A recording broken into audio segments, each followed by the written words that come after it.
Let's see, comprehensive guide to Florida tax deed auctions. We have this here as well. So when you come here, click, obviously give it a second to load, and we have everything you need to know about Florida. We have all the counties here on the left-hand side. You can click into them, 2-year redemption. So remember, Florida is a unique tax deed state. And let me make sure my screen's being shared. Yes, it is, which is good. So we'll chat a little bit about Florida and what makes it unique and the pros and cons. So we just looked at a Florida tax deed sale that's coming up.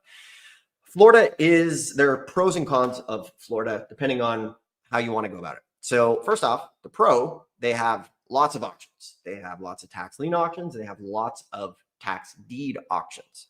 So we're talking about tax deeds. And those auctions are great. You go, you bid, you can buy the property. Florida tax liens are not my favorite tax lien. And here's why. They offer a decent interest rate. I think it's like 18% in Florida. However, one of the biggest benefits of tax lien certificates is when they don't redeem. When they don't redeem, that's when you can get a huge home run. That's where you hear people saying like, oh, I got a $100,000 property for $4,000 or $2,000. Because when the tax lien doesn't redeem, you can foreclose and you get the property. However, in Florida, they're playing both sides of the coin and being a little bit greedy. In Florida, when the tax lien doesn't redeem, they kick it over to a tax deed auction it off so that they can get more proceeds from the property.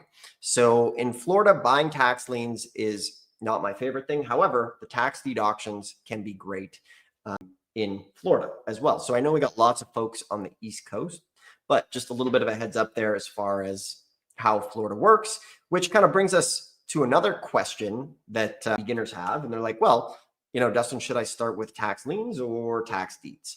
And here's what I've noticed. A lot of people know what tax lien investing is. However, tax lien investing generally is a second phase after tax deed investing. And here I'll explain. So with tax lien investing, you want to have at least probably $50,000 liquid before you get into tax liens. And the reason is tax liens are going to be more hands-off. So tax liens are more appealing when you have more money you can put into the game.